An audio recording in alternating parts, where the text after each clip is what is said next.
The Idol Episode 1 tells the story of Jocelyn, a pop star setting up a comeback after suffering a nervous breakdown which led to a canceled tour. We arrive on the scene as Jocelyn's doing a photo shoot for an album cover, learning dance choreography for her new single, and being profiled for a Vanity Fair article. But unbeknownst to Jocelyn, her team is dealing with a leaked photo of her. After Jocelyn discovers the leaked photo, she decides to take her mind off the controversy by having a fun night at the club with her friends. While dancing the night away, Jocelyn meets the club owner, Tedros, and they instantly fall for each other, because the script says so. The following night, Jocelyn invites Tedros over to her place, throwing aside the hesitation put forward by Jocelyn's assistant and best friend, Leah. I hate his vibe. Really? Yes! What's wrong with him? He's so rapey. Yeah, I kind of like that about him. Tedros arrives at Jocelyn's place in one of the funniest shots I've ever seen, and Leon unfortunately has to watch Tedros do uncomfortable things like sniff pillows and creepily stare at her while playing piano, while Jocelyn gets ready upstairs. Finally, Jocelyn and Tedros head down to her recording studio, where she plays her newest single and asks for feedback. Tedros negs the hell out of her and then proceeds to commit risky foreplay. Okay, let's get it out of the way.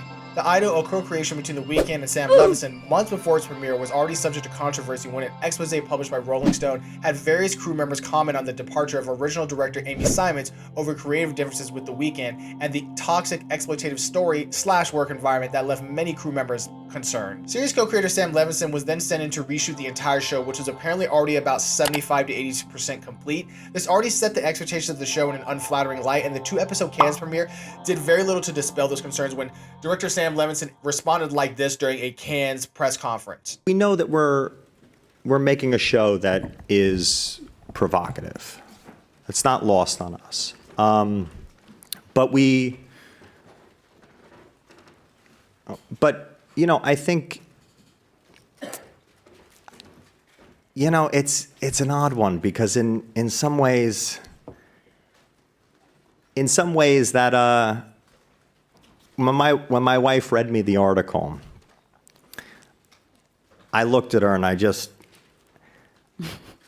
said, I think we're about to have the biggest show of the summer.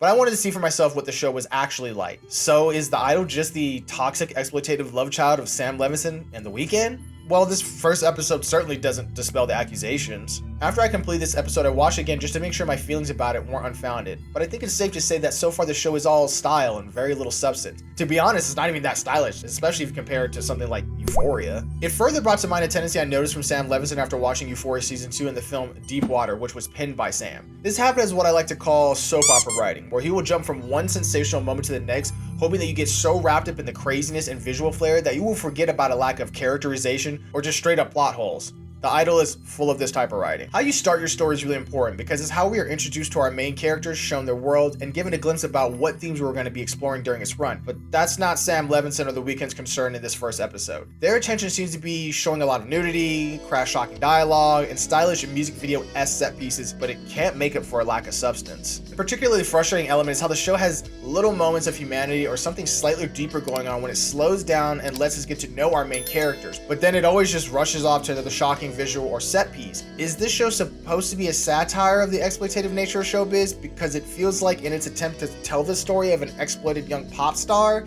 the show just actually exploits Lily Rose Depp. Now I know that some people are not going to root for Lily Rose Depp when she made those out of touch comments that she isn't a nepo baby, which she is, but there are still little moments she tries to find to imbue her pretty thinly written character of Jocelyn with some fleeting amount of depth. She has some potential when it comes to acting. I mean, it doesn't hurt when both of your parents are talented actors, but I don't think the Idol is interested in giving her the opportunity to flex those acting chops. They want to ogle at her face and body. The cast is actually pretty stacked with a lot of acting talent, but most of the actors are suffering from Euphoria Season 2 Sydney Sweeney syndrome of trying to make terrible writing bearable by just sheer force of acting. But let's be real, in terms of performance, most people are only going to want to know one thing. Can The Weeknd, aka Abel Tesfaye, act?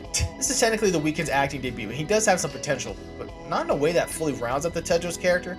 The Weeknd's music very much paints him as his toxic, dark, seductive lover, which you think would translate well to Tedros, a character that is darkly seducing Jocelyn, but all the moments where he is supposed to have some kind of dark riz come off more as creepy and slightly awkward, making Jocelyn's falling for him seem more ordained by the writing gods than actual chemistry or seduction.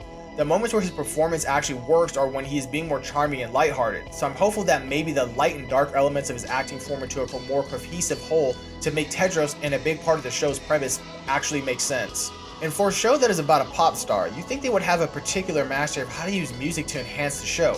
But during the episode's final moments, the use of score and soundtrack fumble like in this moment where the score is almost romantic and inspiring, even though the moment on screen is pretty dark.